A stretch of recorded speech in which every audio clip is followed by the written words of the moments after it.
En el día de hoy vamos a considerar otro de los nombres del Señor, y es el que tiene por nombre el Cordero Iracundo. En realidad esta es una faceta de la obra del Corderito que habíamos visto, que había sido muerto pero que estaba en pie.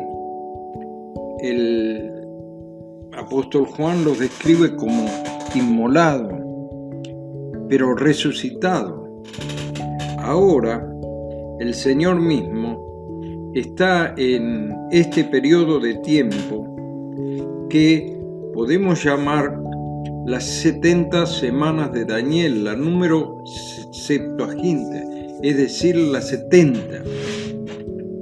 Comenzando este periodo histórico, futuro todavía, con la segunda venida del Señor para los creyentes, que se divide en dos mitades. La primera es de relativa paz y dura 3 años y medio. La segunda, mencionada como la época de la ira del Cordero, en el Apocalipsis, en la Revelación, capítulo 6, verso 17, y en esta época es justamente en la época de la tribulación para Israel y para la Iglesia, en la cual se muestra la ira del Cordero, el Corderito airado, enojado. Al abrir los 7 sellos, hay guerras. Hay un caballo blanco que viene como para combatir, y esto desata una guerra mundial. Aquellas naciones que le han de seguir sufrirán las consecuencias. No hay paz en la tierra. A esta guerra le sigue el hambre, le siguen pestes. Como consecuencia, la humanidad es diezmada. Muere muchísima gente. La cuarta parte de la tierra muere en distintas plagas. Pero también se desata una persecución feroz a los hijos de Dios. Esto está en el libro de Apocalipsis 6:11. A tal punto que el capítulo 6 termina con una gran pregunta y que no queda respuesta. No está la respuesta en el libro de Apocalipsis. ¿Quién podrá librarnos de la ira del Cordero de Dios? Apocalipsis 6, 17. Esto, en realidad, nos habla de la soberanía y la paciencia de Dios para con el género humano.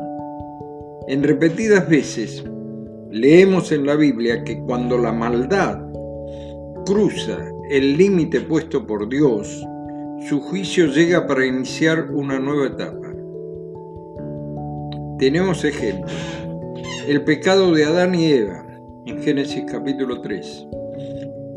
Caín y Abel, Génesis capítulo 4. El diluvio, Génesis capítulo 6. Y así podemos seguir enumerando. Lo que relata el libro de Apocalipsis en estos capítulos proféticos y que aún no se han cumplido. La iglesia ya no está en este mundo. Han ocurrido los acontecimientos proféticos que se relatan, por ejemplo, en la primera carta a los tesalonicenses, donde dice: tampoco queremos, hermanos, que ignoréis acerca de los que duermen, o sea, los que murieron, para que no os entristezcáis como los otros que no tienen esperanza. Porque si creemos que Jesús murió y resucitó, así también traerá Dios con Jesús a los que durmieron en él. Por lo cual les decimos esto, en palabra del Señor, que nosotros los que vivimos, que habremos quedado hasta la venida del Señor, no nos adelantaremos a los que durmieron. porque el Señor mismo, con voz de mando, con voz de arcángel, con trompeta de Dios, descenderá del cielo, y los muertos en Cristo resucitarán primero. Luego nosotros, los que vivimos, los que hayamos quedado, seremos arrebatados juntamente con ellos en las nubes para recibir al Señor en el aire, y así estaremos para siempre con el Señor. Esto lo escribió el apóstol Pablo en la primera carta a los tesalonicenses, en el capítulo 4, en los versículos 13 al 17. Esto es el primer acontecimiento futuro que esperamos como Iglesia de Cristo. Y luego, cuando ya no esté en la tierra la Iglesia, sucederán todos los acontecimientos relatados proféticamente desde el capítulo 4 de Apocalipsis en adelante. Es decir, que todo esto está por cumplirse aún. La Trinidad que está luchando contra Dios, en los pasajes que hemos mencionado, aquí en la tierra, es una Trinidad satánica.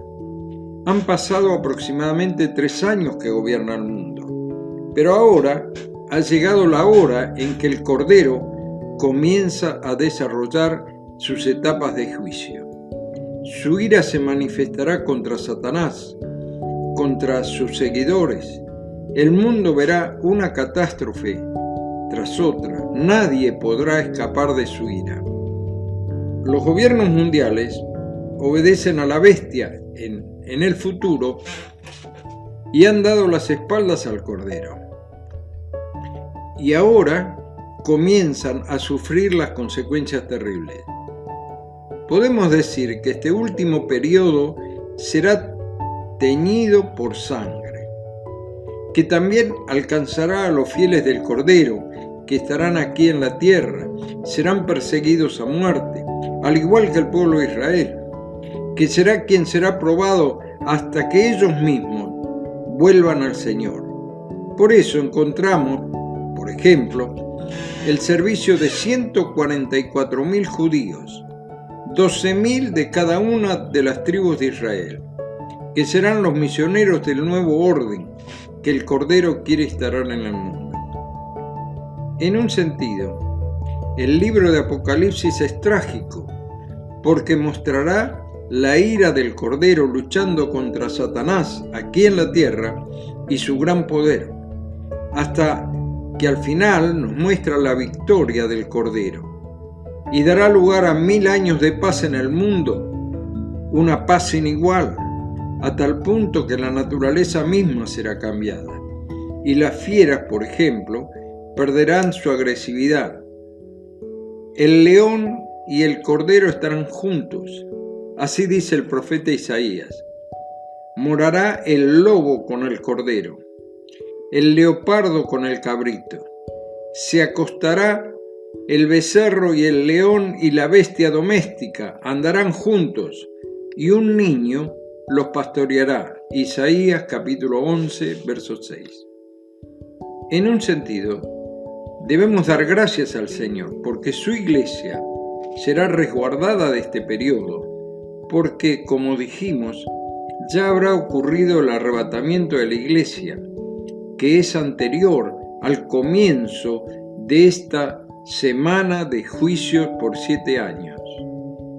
Debemos pensar que si el mundo que nos toca vivir, este año de pandemia, es trágico, ¿cuánto más cuando se desate la ira del Cordero?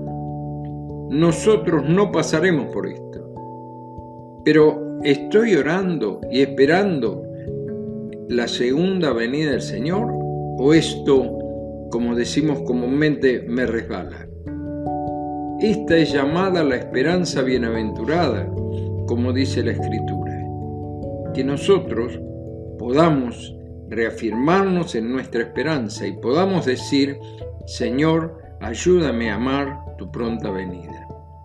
Las últimas palabras de la Biblia son: el que da testimonio de estas cosas dice: ciertamente vengo en breve. Amén. Sí, Ven, Señor Jesús.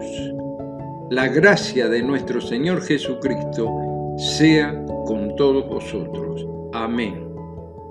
Apocalipsis capítulo 22, verso 21. Que el Señor nos bendiga por esta gloriosa esperanza, la esperanza bienaventurada, y que, como acabamos de leer, la gracia de nuestro Señor Jesucristo sea con todos vosotros en este día. Amén. Que el Señor nos bendiga y será hasta mañana, si Dios quiere.